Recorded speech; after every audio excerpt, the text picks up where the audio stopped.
How to log into Zilch Virtual Mastercard account. Let's get started. Launch your preferred browser. At the top, you're going to see the search box. Over there, type in Zilch Virtual Mastercard login and then search for it. Different website links will appear.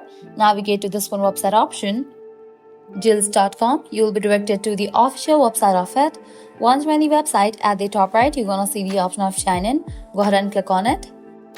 Once you're on the login page, now you have to provide your credentials. First up, go ahead and type in your email address, then type in the password. If you have forgotten your password, you can click on this option to recover it. After you provide all the details, click on login, and just for that, you will be logged into your Zilch account. If you haven't registered for your account yet, click on sign up and go through the process.